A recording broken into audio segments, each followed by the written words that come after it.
Will Erik Ten Hag survive the international break? Manchester United draw 0-0 with Aston Villa away from home. And I think if you're a positive United fan at the moment, you take that result considering the amazing form that Villa are on at the moment. Everyone was expecting Erik Ten Hag's Manchester United side to be crucified tonight. But you know what? I think we held our own quite impressively, to be honest. And we held our shape well. There wasn't too many ridiculous mistakes that we made today. Obviously, there's always room for improvement, especially with this team at the moment under Ten Hag.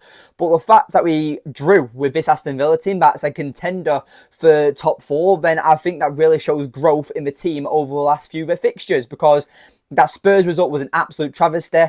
The Porto result midweek, again, it was absolutely embarrassing to see us concede a 2-0 lead. And if it wasn't for Harry Maguire towards the end of the game who got the equaliser, we would have been having a complete different story about Erik Ten Hag's future. But another draw. This is now officially United's worst start in Premier League history, which again, it isn't great. We're sat 14th place on 8 points from our first 7 matches. It's not a great look from Erik Ten Hag, but we played good football. We just didn't create enough chances today, and neither did Villa. It was a battle in the middle of the park. It was around each other team's edge of the boxes, but it was just solid defensive work from both teams today. And I think it was just a very balanced and a very organised game. You know, like I said during the preview, that Unai Emery is a very organised and intelligent manager who isn't very reliant on possession, where, for example, like United will have majority of the possession. Now today it was a lot more balanced than I first personally thought it would be. But neither team actually went full out attack, and it was like both teams were trying to be patient almost and wait for the opportunity. But an opportunity didn't present itself for either team today. Obviously, there was a few chances that was created, Rashford early on and Anthony towards the end of the game. But apart from that, there was not really any major standout chances, and maybe Bruno Fernandes's free kick as well. But apart from them, United didn't really test the Aston Villa's defence that much today. And the same with Villa. Obviously, they had a very close chance towards the end of the match with a beautiful block from Diogo Dalot. But from what I say, it was just a very balanced game. For me, Erik Ten Hag won't get sacked for that, because the reports were saying if United lose, so maybe Ten Hag survives another day. But you know me, I'm on the fence about the situation. Do I think Erik Ten Hag is good enough? No, but will I back him as long as he's Manchester United manager? Yes, I'm not going to sit here saying manager out. I'm not going to sit here saying that Ruud van Nistelrooy or Gareth Southgate or whatever manager his name is being thrown out in the media at the moment is the right replacement for Erik Ten Hag. Because again, this is all about Ineos and their image. And this is why I feel like Ineos haven't capitalised yet on Erik Ten Hag's future, because they're still new and still quite fresh into the United department. And if they make such a crucial decision like sacking the manager and bring someone that's even worse than Erik Ten Hag, they're going to look really, really bad. So that's why I feel like they haven't pulled the trigger yet on Erik Ten Hag. So for me, Erik Ten Hag does survive another day. We'll probably see him after the international break against Brentford, which, you know what, I'm happy for, because for once we're seeing a manager who needs to fight for himself, and the players today turned up today at Villa Park. I know the attacking wise we could have done a lot better, but I felt in the midfield we controlled it quite a few times. We slowed the game down when we needed to. We weren't as rash and we didn't make stupid decisions. So in all fairness, considering a lot of people put us off going into this game and we were the underdogs and we came out with a draw, yes, I know this isn't the Manchester United way. Manchester United should be beating every single team according to certain fans, but at the end of the day, you've got to know where you are in the food chain. And right now, United have fell off, which is unfortunate because we are historically the biggest club in England.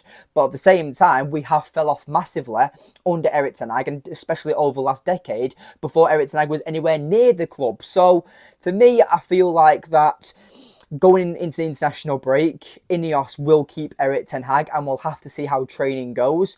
But I can guarantee you that it's just an hourglass at the moment with Erik Ten Hag's future. You've got the sand in the hourglass and it's like trickling down. Doesn't matter how many times you turn it, eventually the sand is going to reach the bottom. Doesn't matter how many times you turn it over, but one day the sand will reach the bottom and Erik Ten Hag's time will be up. I honestly think it's got to the point with a lot of Manchester United fans that it doesn't matter if Erik Ten Hag goes and somehow wins every single game towards the end of the season.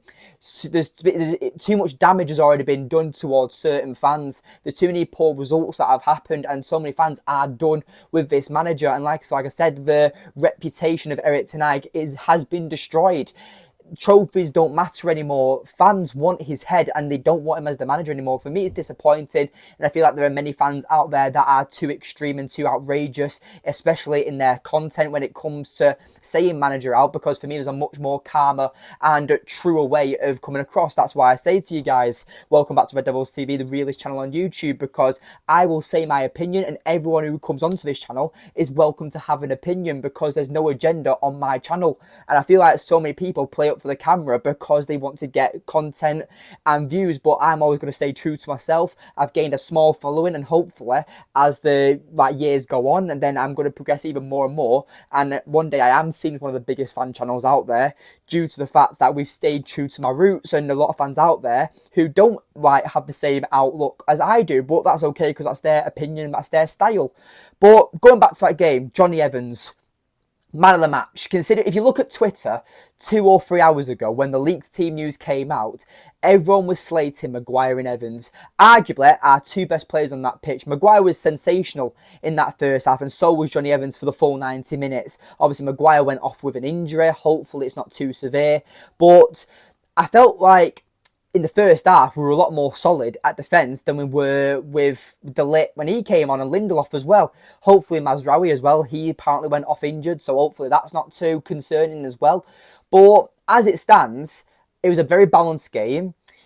We didn't score, neither did Villa, so you could say that's sort of a thumbs up, because a lot of people said it was going to be 5-0 Villa or 4-0 Villa or 3-0 Villa, and a lot of people were expecting it to be Erik Ten Hag's final day as Manchester United manager. But for me, if Ineos were to sack him after that performance, I think it would be quite irrational for them to do that, in my opinion. So we'll have to see what happens, but in all, considering that I did say it was going to be a draw, I did say 2-2 though, so, you know, at the end of the day, looking into this as a fixture, Aston Villa came top 4 last season. They're one of the best teams in the Premier League at the moment. They beat City, they beat Arsenal last season, yet to beat Manchester United apart from Unai Emery's first game as manager. So, you know, United look quite favourable towards a team like Aston Villa, and we kind of play really well against them. Obviously, like I said, unfortunately we didn't get our goals today, but we also didn't challenge them enough, and we didn't create enough chances at the same time.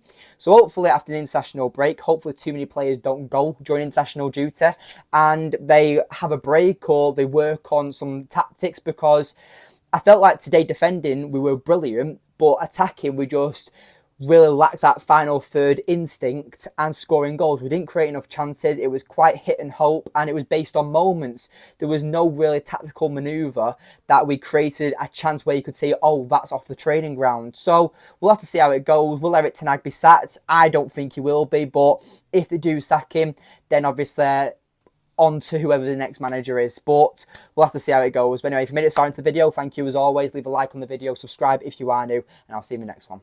Take care.